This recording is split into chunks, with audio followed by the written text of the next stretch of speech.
40 Rules of Love, Part 21. Ella, Northampton, May 24, 2008.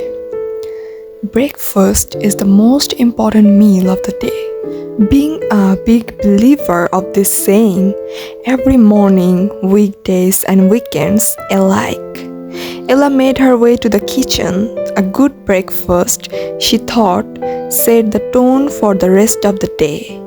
She had read in women's magazines that families who regularly had a proper breakfast together were more cohesive and harmonious than those in which each member rushed out the door half hungry. And though she firmly believed in this research, she had yet to experience the joyful breakfast that the magazines wrote about. Her breakfast experience was a collision of galaxies where every family member marched to a different drummer. Everyone wanted to eat a different thing at breakfast, which was entirely against Ella's notion of eating together. How could there be unity at a table when one nibbled toasted bread and jam beneath, while another chomped honey-puffed cereal ovi, and a third waited patiently to be served scrambled eggs, David, and a fourth refused to eat anything at all, Orly. All the same, breakfast was important. Every morning she prepared it, determined that no child of hers would begin the day munching on biscuits or some other junk food. But this morning, when she entered the kitchen, instead of brewing coffee, squeezing oranges or toasting bread, the first thing Ella did was to sit at the kitchen table and turn on the laptop. She logged on to the internet to see whether there was an email from Aziz. To her delight, there was. Dear Ella, I was so happy to learn that things have improved between you and your daughter. As for me, I left the village of Momonstanango yesterday at the crack of dawn. Strange, I stayed here only a few days, and yet when the time came to bid farewell, I felt sad, almost grieved. Would I ever see this tiny village in Guatemala again? I didn't think so. Each time I say goodbye to a place I feel like I am leaving a part of my behind. I guess whether we choose to travel as much as Marco Polo did or stay in the same spot from cradle to grave, life is a sequence of births and deaths. Moments are born and moments die.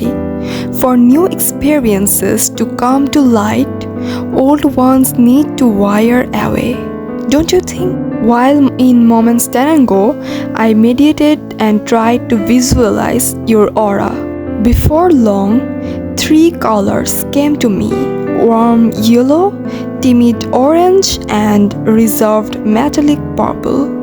I had a feeling these were your colors. I thought they were beautiful both separately and together. My final stop in Guatemala is Chazul, a small town with adobe houses and children with eyes wise beyond their years. In each house, women of all ages wave magnificent tapestries. I asked a granny to choose a tapestry and said it was for a lady living in Northampton. After giving it same thought, she pulled a tapestry from a huge pile behind her. I swear to God, there were more than 50 tapestries of every possible color in that pile. Yet, the one she chose for you was composed of only 3 tones: yellow, orange, and purple. I thought you might like to know about this coincidence, if there is such a thing in God's universe. Does it ever occur to you that our exchange might not be a result of coincidence? Warm regards, Aziz. P.S. If you want, I can send you your tapestry via email, or I can wait till the day we met for coffee and bring it myself. Ella closed her eyes and tried to imagine how the colors of her aura surrounded her face. Interestingly, the image of herself that popped up in her mind was not her grown-up self but her as a child, around 7 years of age. Many things came flooding back to her, memories that she thought she had long left behind. The sight of her mother standing still with a pistachio green apron around her waist and a measuring cup in her hand. Her face an ashen mask of pain, dangling paper hearts on the walls, bright and sparkly, and the body of her father hanging from the ceiling as if he wanted to blend with the Christmas decorations and give the house a festive look. She remembered how she had spent her teenage years holding her mother responsible for the suicide of her father.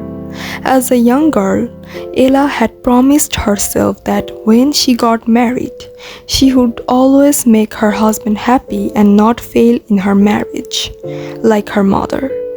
In her endeavor to make her marriage as different from her mother's as possible, she had not married a Christian man, preferring to marry inside her faith.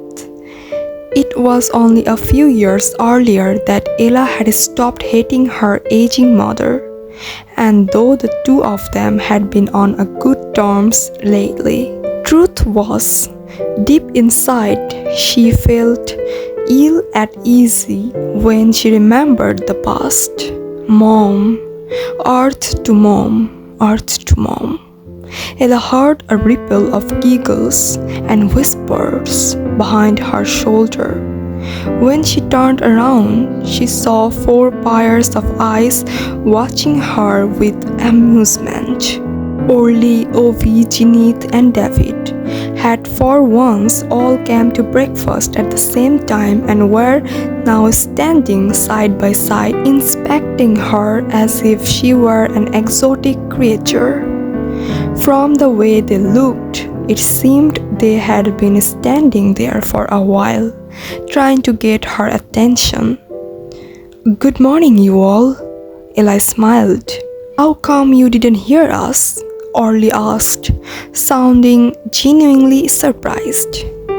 "You seemed so absorbed in that screen," David said without looking at her. Ella's gaze following her husband's, and there on the open screen in front of her, she saw Aziz Jet Jahara's email shining dimly. In a flash, she closed her laptop without waiting for it to shut down. "I have got a lot of reading to do for the literary agency," Ella said, rolling her eyes. "I was working on my report." "No, you were not. You were reading your emails," Ovi said, his face serious, matter of fact.